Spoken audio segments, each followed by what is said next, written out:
मन बोल हरि हरि हरि बोल गोविंद माधव गोपाल बोल।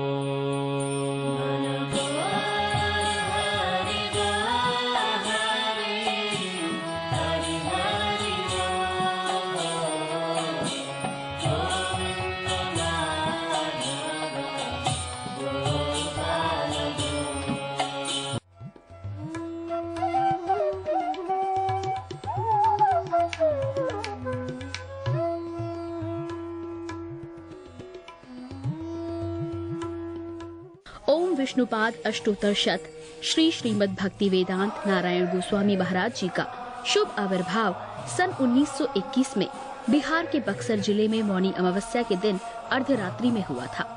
प्रारंभ से ही इनकी धर्म में रुचि थी।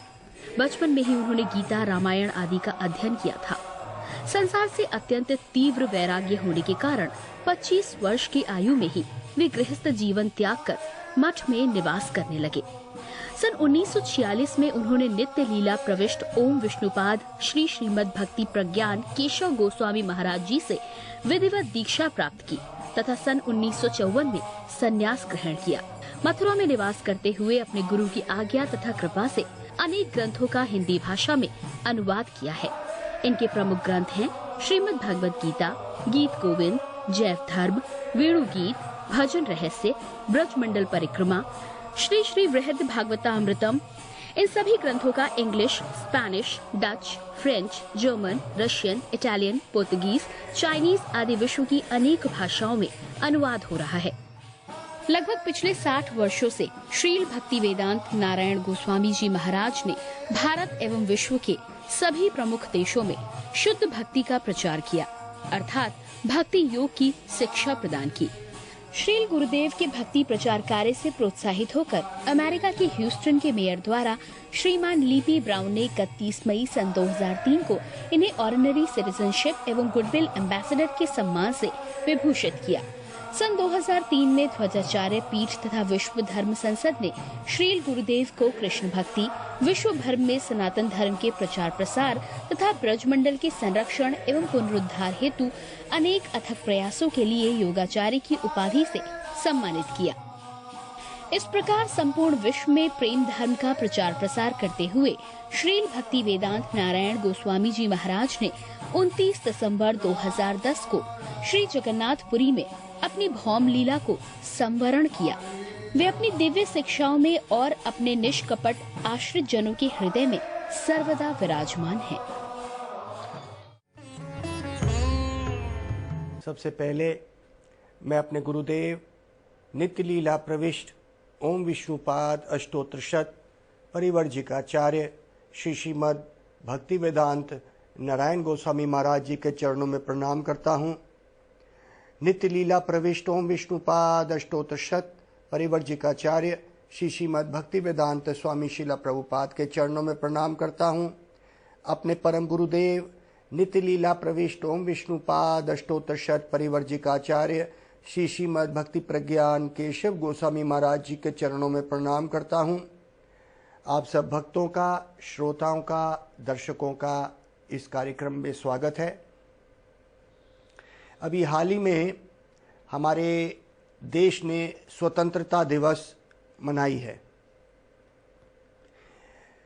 आज मेरी इच्छा है कि हम इस स्वतंत्रता दिवस के ऊपर हमारे भगवद गीता में इस विषय में क्या बोला गया है, इसके बारे में थोड़ा चर्चा करते हैं।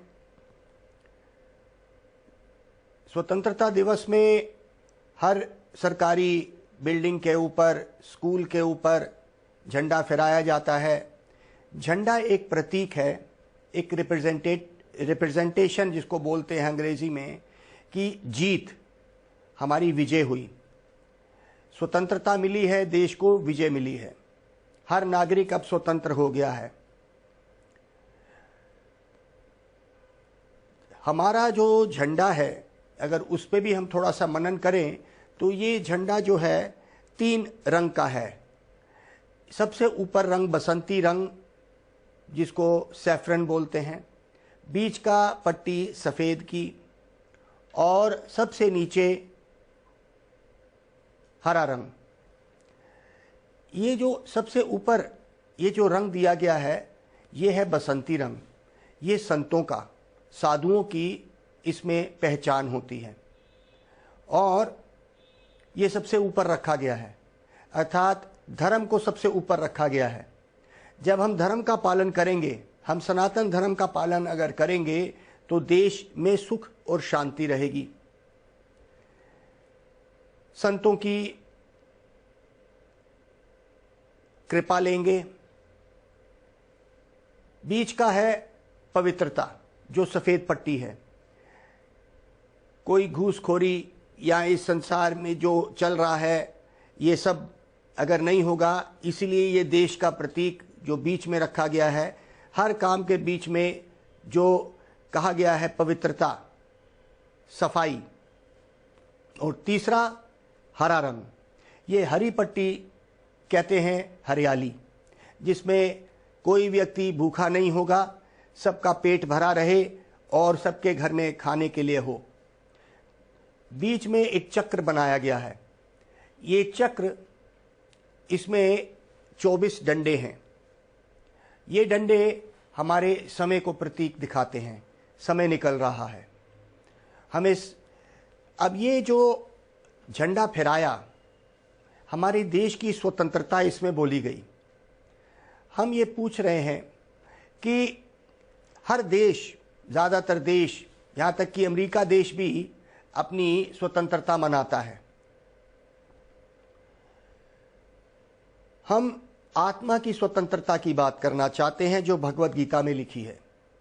अगर देश स्वतंत्र हो भी गया, हमने भौतिक स्तर पे हम भारतीय बने, अमेरिका देश मनाता है अमेरिकी देशवासी। आत्मा किस देश की वासी है?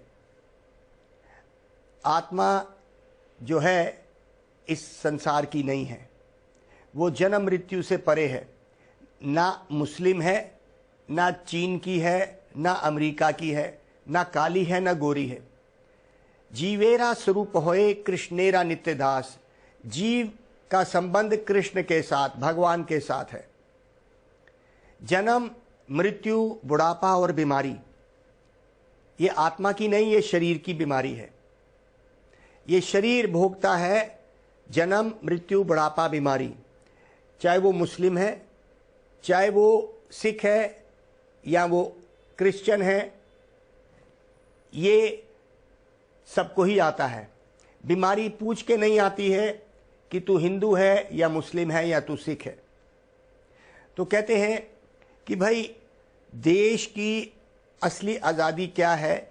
जब तक हम देशवासियों को आत्मा के स्तर पे नहीं लाएंगे, हम दुखी रहेंगे। ये देश की जो स्वतंत्रता की बात करी गई है, किस बात की स्वतंत्रता हम कह रहे हैं? क्या देश के अंदर अस्पताल कम हो गए हैं, बीमारियां आनी कम हो गई हैं, या मृत्यु कम हो गई है? मृत्यु पूरे संसार में 2 मृत्यु 1 सेकंड में होती है। अगर आप इंटरनेट पे जाते हैं, जैसे कि मैंने पहले भी बताया है, 5 करोड़ 60 लाख आदमी 1 साल में मर जाता है। किस बात की विजय हुई हमारी? मृत्यु पर विजय कर ली हमने। बड़ी बड़ी मशीनें तो हम लोग ले आए, लेकिन क्या हम मृत्यु को रोक पाए? हम कर लेंगे, हम रोक लेंगे, डॉक्टरों का ये कहना, इसको हमारे गुरुदेव कहते हैं पोस्ट डेटेड चेक।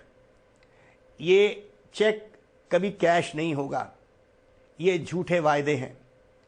जन्म, मृत्यु, बुढ़ापा, बीमारी, इससे जब हम स्वतंत्र होंगे उसको असली स्वतंत्रता कहेंगे। हमारे सनातन धर्म में इस बात की चर्चा करी गई है कि आत्मा की स्वतंत्रता क्या है। अभी आत्मा इस शरीर में फंस गई, शरीर बदल रहा है। जब ये शरीर बूढ़ा हो जाता है, आत्मा इसको छोड़ के नया शरीर धारण करती है। ये हमारा सनातन धर्म क्या, ये हमारा क्रिश्चियन धर्म, मुस्लिम धर्म, सब इसी बात को मानते हैं। क्रिश्चियन धर्म सोल बोलता है, हिंदू धर्म उसी चीज़ को आत्मा बोलता है और मुस्लिम धर्म उसको रूह बोलता है। सब ये मानते हैं कि मृत्यु के बाद भी जीवन होता है, उसको चाहे अल्लाह मिलता है, गॉड की प्राप्ति होती है या भगवान की प्राप्ति होती है। सब धर्म इस बात को मानते हैं कि आत्मा और शरीर में अंतर है।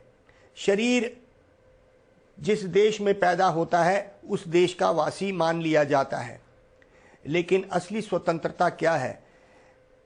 5,60,00,000 आदमी अगर एक साल में मर जाता है, आप ये सोचिए, जैसे मैं बार बार कहते आया हूं, एक इंग्लैंड यूके देश खाली हो जाएगा एक साल में, 2 ऑस्ट्रेलिया खाली हो जाएंगे अगर लोग जितने मर गए, 10 न्यूजीलैंड खाली हो जाएंगे। हम किस बात की विजय, स्वतंत्रता मना रहे हैं?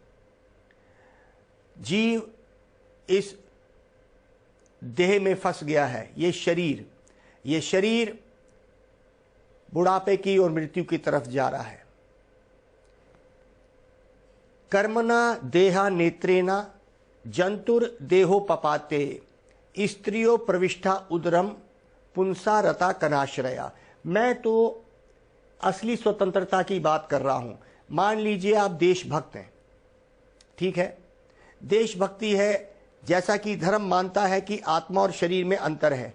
जब आपका देहांत हो जाता है, मान लीजिए उसी देश में आप कोई जानवर बन जाते हैं, मुर्गा मुर्गी, तो आप ही के देशवासी खा जाएंगे काट के, तब क्या होगा? हम तो ये पूछ रहे हैं। हम असली स्वतंत्रता, हम आत्मा की स्वतंत्रता, आत्मा के स्तर की बात कर रहे हैं। तो देशवासी कौन होता है? देशवासी सिर्फ इंसान, मनुष्य नहीं है। जितनी भी जीवात्माएं वहां पे पैदा हुई, चाहे वो जानवर हैं, वो भी तो उस देश के वासी हैं, तो उनको स्वतंत्रता नहीं है आराम से जीने की उस देश में? आप इस बात को समझिए। कर्मणा देहा नेत्रेना, अपने पर, ये 3 सेकंड श्रीमद् भागवत में कपिल मुनि देवहूति को समझा रहे हैं, अपनी माता देवहूति को। क्या कहते हैं? कर्मणा देहा नेत्रेना, कर्मणा देवा नेत्रेना जंतुर देहो पपाते। कर्मणा अपने कर्मों से बंधा हुआ, देवा मतलब भगवान की शक्ति के अनुगत्य में, देवा नेत्रेना उनके नेतृत्व में, अपने कर्मों में और भगवान की कृपा से। जंतुर देहो पपाते, एक जीव देह को प्राप्त करता है, पपाते मतलब पाता है। स्त्रियों प्रविष्टा उदरम पुंसा रता कनाश्रय। पुंसा रता मतलब वो पुरुष के कण पे बैठ के स्त्री के गर्भ में प्रवेश करता है। आत्मा जो है पुरुष के कण पे बैठ के स्त्री के गर्भ में अंडे से मेल करती है और बच्चा पैदा होता है। अपने पुराने कर्मों से हमें नहीं पता कि हम किस गर्भ में चले गए। हमने अपनी माँ को नहीं चाहा था कि ये हमारी माँ बने, हमको पता ही नहीं ये हमारी माँ बन गई। हमें तो बाद में पता चला जब हम बड़े हो गए, ये हमारी माँ है, ये हमारा पिता है। क्या हमने चाहा था कि हम इसी माँ के गर्भ में आए? तो कहते हैं कि भाई हम जीव जो है इस 84 लाख योनियों के चक्कर में फंसा हुआ है। स्वतंत्रता जीव की तब होती है जब उसको आत्मज्ञान मिलता है। आत्मा का ज्ञान उसको इस शरीर से ऊपर की चेतना देता है। वो समझता है कि मैं ये शरीर नहीं, शरीर एक दिन छूट जाएगा। इसको असली ज्ञान बोलेंगे। बिना ज्ञान के क्या व्यक्ति आनंदित हो सकता है? इसलिए आप देखिए अमेरिका देश में हर 5वां या 6ठा व्यक्ति साइकेट्रिस्ट, दिमाग के पागलपन की कुछ असर की वजह से किसी साइकेट्रिस्ट के पास जाता है, मनोवैज्ञानिक डॉक्टर के पास जाता है। कहीं ना कहीं उसको पूरे जीवन में जाता ही है वो 1 या 2 बार। हर दूसरा व्यक्ति वहां पे तलाक रखता है, डाइवोर्स करता है।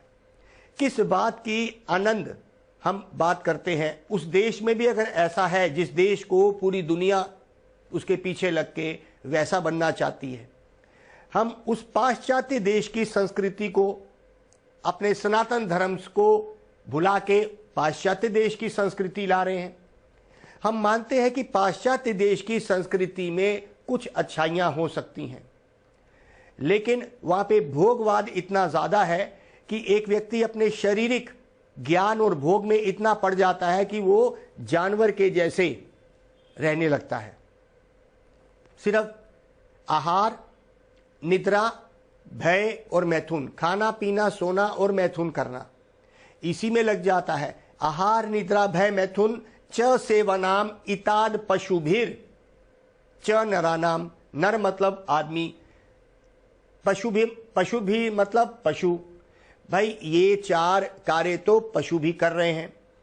तो हम अगर अपने आप को स्वतंत्र मानते हैं, जब तक आत्मा की स्वतंत्रता तक नहीं आएंगे। आत्मा क्या है, हम कौन है? आत्मा भगवान की अंश है। हम यहाँ पे क्यों आए, हम कौन है और हमें यहाँ से क्यों जाना है? जब तक मनुष्य जीवन में इस प्रश्न को नहीं किया जाता है, हम कभी भी सुखी नहीं रह सकते। स्वतंत्रता का प्रतीक ये होता है कि आनंद और सुख और विजय। किस बात की विजय हुई? क्या मृत्यु पे विजय पा ली? झंडा फहराया तो किस बात पे विजय पाई? मृत्यु पे विजय पाई।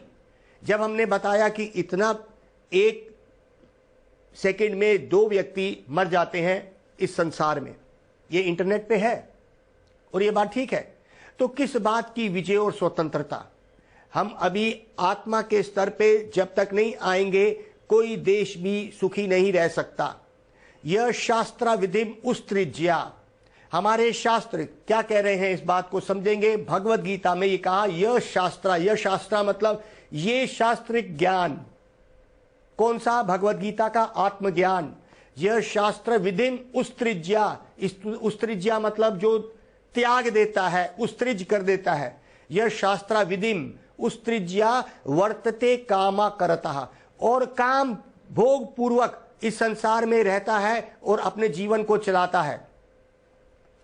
वर्तते कामा करता न स सिद्धिम अवापनोति। उसको ना कभी सुख मिल सकता है, ना उसको परम गति मिलेगी।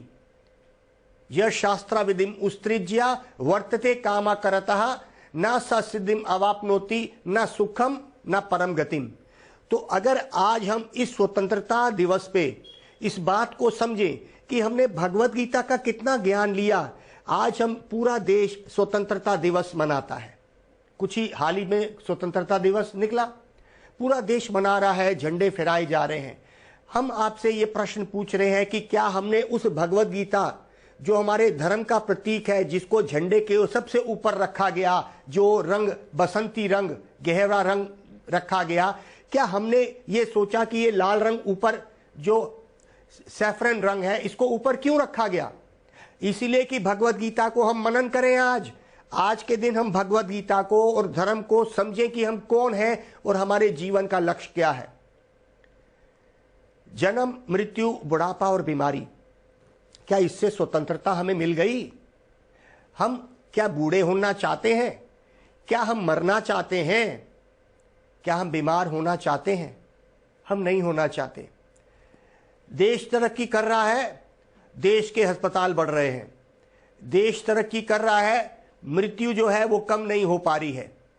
हम कर देंगे, हम हो जाएंगे, हम आनंदित हो जाएंगे। जब तक आत्मा का ज्ञान नहीं होगा, हम इस भौतिक स्तर पे, शारीरिक ज्ञान पे अगर हम इस अज्ञानता में रहेंगे, हम किस बात की स्वतंत्रता को बोल रहे हैं? आध्यात्मिक ज्ञान ये कैसे होगा? कहते हैं भाई मनुष्य जीवन बड़ा दुर्लभ है। दुर्लभ मनुष्य देहो देही नाम क्षण बंगुरा तत्रापि दुर्लभम मान्ये वैकुंठ प्रिय दर्शनम। कहते हैं भाई दुर्लभम मनुष्य देहो, ये बहुत दुर्लभ है मनुष्य का देह। ये शरीर बड़ा दुर्लभ है। 84 लाख योनियों के बाद मनुष्य जन्म मिला, ठीक है। दुर्लभम मनुष्य देहो देही नाम क्षण भंगुरा। और ये जो देह है जो प्राप्त है, कभी भी किसी वक्त भी ये मृत्यु की तरफ जा सकता है, मर सकता है। पता नहीं कौन पहले मर जाए। देही नाम क्षण भंगुर, कभी भी मर सकता है। क्षण भंगुरा तत्रापि दुर्लभम मान्ये, लेकिन मनुष्य जन्म से भी दुर्लभ एक चीज मिली है, यह ध्यान रखना। मनुष्य जन्म बड़ा दुर्लभ है। 84 लाख योनियों से निकलता नुकलता एक व्यक्ति मनुष्य जन्म लेता है। कहते तत्रापि दुर्लभ हम मान्य, इससे भी दुर्लभ है वैकुंठ प्रिय दर्शनम। वैकुंठ के प्रिय लोग कौन है? वैकुंठनाथ के प्रिय लोग कौन है? भगवान के प्रिय लोग, भगवान के भक्त। उनका संग करना तो और भी दुर्लभ है। देखिए मनुष्य कितने हैं इस संसार में, कितने लोग इस धर्म के मार्ग पे चलते हैं, कितने लोग इस आत्मा का ज्ञान को समझते हैं। तो कहते हैं वैकुंठ प्रिय दर्शनम, जो वैकुंठ प्रिय के, जो भगवान के प्रिय अर्थात भक्त हैं, उनके दर्शन करना सबसे दुर्लभ है, क्योंकि वो ही हमें आत्मा का ज्ञान देंगे। आजकल तो ये देखा जाता है कि धर्म को एक व्यापार बना दिया गया है। बड़े बड़े पंडाल लगाए जाते हैं और बड़े बड़े भागवत सप्ताह तो किए जाते हैं। क्या आत्मा का ज्ञान कितने लोगों को दिया जाता है? आत्मा का ज्ञान जो एक व्यक्ति को समझा सके मैं कौन हूं और मेरा भगवान से क्या संबंध है। हम भगवान की उन लीलाओं में तो जल्दी से 10वें सिकंद की लीलाएं गोपियों के साथ प्रवेश कर तो जाते हैं। गोपियां कौन है, कृष्ण कौन है, भगवान कौन है, ये जो 10वें सिकंद का श्रीमद् भागवत का पहलू है, ये भगवान के आनंद को बताता है। जो आनंद हम इस संसार में खोजते हैं वो काम वासना है। हम भगवान को भूल के जब इस संसार में आ जाते हैं तो हम काम वासना के उस भोग विलास में पड़ के अपने आप को भूल जाते हैं कि हम आत्मा हैं। भगवान के अंदर वो आनंद का पहलू है जो इस संसार में जब दिखता है, क्योंकि आत्मा उसी की अंश है। जब वो भोग विलास स्वतंत्र रूप से आत्मा के अंदर दिखता है तो वो काम वासना बन जाता है। वो काम वासना है। हम ये शरीरों से व्यक्त किए हुए आनंद जो देखते हैं ये काम वासना और भोग वासना है। ये तो जानवर भी ले रहे हैं। कुत्ता बिल्ली इस भोग वासना में फंसे हुए हैं। क्या वो परिवार नहीं पालते? क्या वो दुखी नहीं होते जब एक बंदर का बच्चा मरता है? वो कैसे उसको चिपका के रखता है, कैसे चिपका के रखता है। किसी भी योनि में आप देख लीजिए, शेर की योनि में देख लीजिए या गीदड़ की योनि देख लीजिए, भेड़िए की योनि देख लीजिए, खूंखार शेर की योनि देख लीजिए, उसमें भी पारिवारिक प्रेम देखा जाता है। और माँ जो है शेरनी अपने बच्चे के लिए क्या क्या ढूंढ के लाके बच्चे का पेट भर देती है। तो क्या ये पारिवारिक सुख में जो शारीरिक सुख है, आज अगर हम उसको बढ़ोतरी दे रहे हैं कि हमने हर व्यक्ति को पेट भर खाना देना है, आज हम बड़े बड़े अगर भाषण दे भी देते हैं, आत्मा की क्या संतुष्टि है, आत्मा का क्या खाना है? आत्मा का खाना है कि भगवान कौन है, भगवान के साथ हमारा क्या संबंध है। तो कहते हैं संतों का, पहली बात मनुष्य जीवन बड़ा दुर्लभ, उससे भी दुर्लभ एक शुद्ध संत का। वो संत हमें, वो संत के गुण क्या होते हैं? कहते हैं भाई संत के गुण होते हैं कि वो किसी प्रकार से भी भौतिक आसक्ति नहीं रखता, इस संसारिक कोई आसक्ति नहीं रखता, उसका किसी प्रकार से भी किसी व्यक्ति से भौतिक स्तर पे कोई भी आसक्ति नहीं होती। वो सिर्फ हमको आत्मा का ज्ञान देता है, भगवान के धाम की समाचार हमें देता है और हमारे शास्त्रों का ज्ञान, भागवत में क्या गुण है भगवान के, हम यहाँ पे क्यों आए, हमारा भगवान से क्या संबंध है और हमें यहाँ पे भेजा तो हमें यहाँ से जाना क्यों है। ये प्रश्नों का उत्तर वैकुंठ प्रिय दर्शनम, जो वैकुंठ के प्रिय अर्थात भक्त लोग हैं वो देंगे। इसमें उनका कोई लालच नहीं होता। देखा तो ये जाता है कि आध्यात्मिक जो व्यापार शुरू हो गया है वो ठीक नहीं है। अगर कोई वैसे ये सोच के कि मैं कोई भी लाल कपड़े या भगवे कपड़े वाला व्यक्ति संत हो गया, ये बात ठीक नहीं है।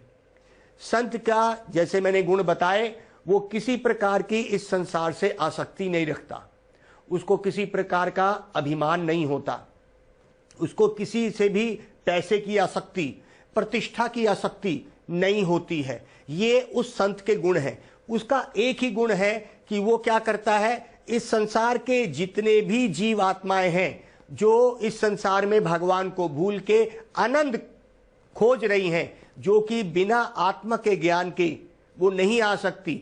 हम किस तरह आनंदित होंगे अगर आज हम एक देश के वासी हैं, भारत देश के वासी मान लीजिए, तो भा और रथ, ये भारत का मतलब क्या है? भा मतलब रोशनी, रथ मतलब जो उस रोशनी में रहते हैं। ये संसार अज्ञानता है, अंधेरा है।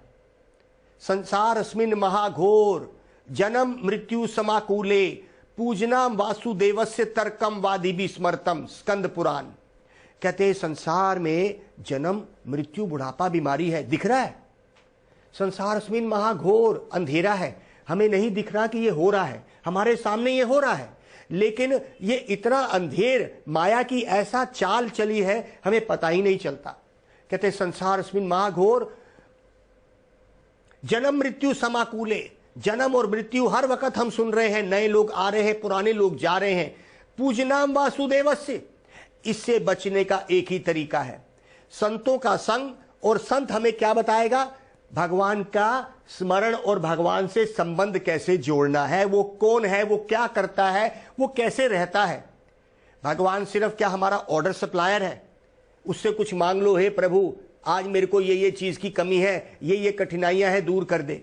और अगर दूर हो जाती है, अरे प्रभु है, भगवान है। अगर नहीं होती, भगवान है ही नहीं, भगवान नाम की कोई चीज नहीं है।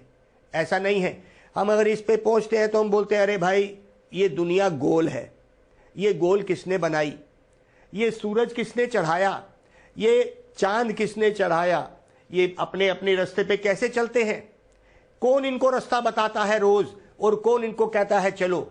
यत चक्षुरिषा सविता सकल ग्रहणम राजा समस्त सुरा मूर्ति राशेष तेजा यस्य आज्ञा भ्रमति संभृता काल चक्रो गोविंदमादि पुरुषम तमहम भजामि। ब्रह्मा जी कहते हैं अरे भाई कौन कहता है कि भगवान नहीं है? कहते हैं ये गोल गेंद की तरह घूमती हुई ये पृथ्वी, और इतना बड़ा, पृथ्वी से भी हजारों गुना बड़ा ये सूरज, ये यस्य आज्ञा, जिसकी आज्ञा से भ्रमति, ये भ्रमण करता है, और काल चक्र की तरह जैसे जैसे दिन चलता है वैसे वैसे व्यक्ति की मृत्यु पास आ जाती है।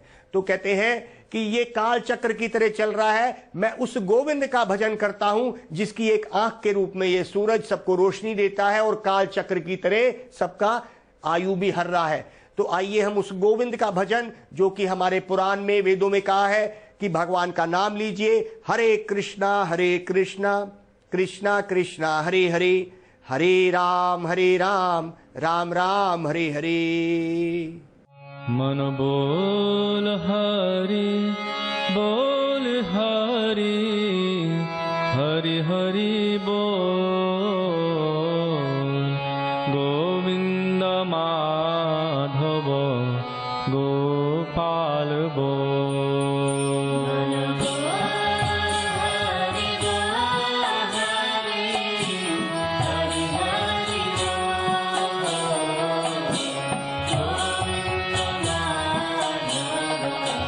Oh